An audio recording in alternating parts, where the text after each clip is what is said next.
The Jomon period is the key to understanding the world's ancient civilizations. The clay figures with the sunshades aren't aliens. Chapter 22.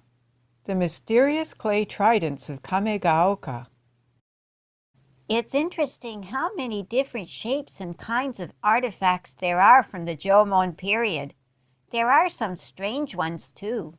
There are a lot of clay triangles with sides about 5 centimeters long that have been excavated from sites from the Middle Jomon period. You're very sensible to notice the clay triangles, Tabby. However, I feel frustrated because there are a lot of scholars who mistake the clay triangles for female genitalia. You said before, Doctor, that the earliest human geometric pattern was a continuous pattern of triangles, which symbolized their totem god, which was a serpent. And for hundreds of thousands of years, humans continued to represent their totem snake god with a triangle. And the Kamegaoka culture made triangle clay pieces, but with a ball on each vertex. They're pretty kinky if you ask me. Each of the 3 balls resemble the symbol of masculinity, don't they?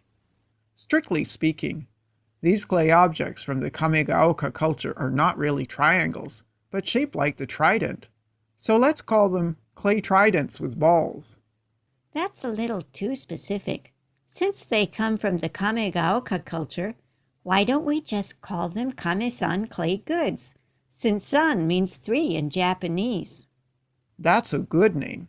So, what is important to notice about these kame-san clay goods is that the Jomon people's idea of mitama, 3 balls meaning a soul, is being clearly represented here. What do you mean by that? The kame-san clay goods are actually reversible.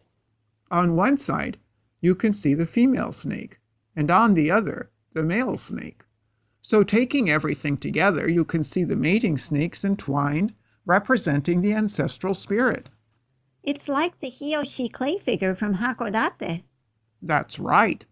Although the set of 3 balls that each snake should be holding is represented by one set of 3 balls.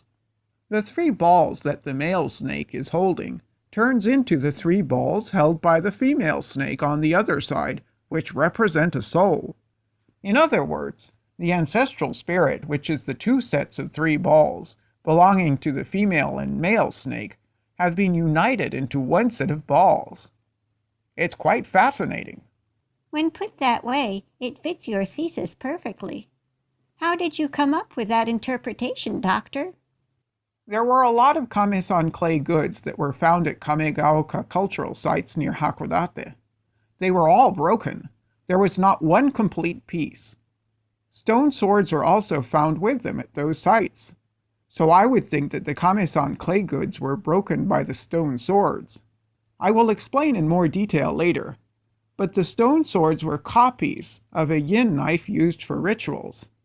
When the Jomon people did rituals in order to receive the seed of a child, the stone sword was used to represent the snake god.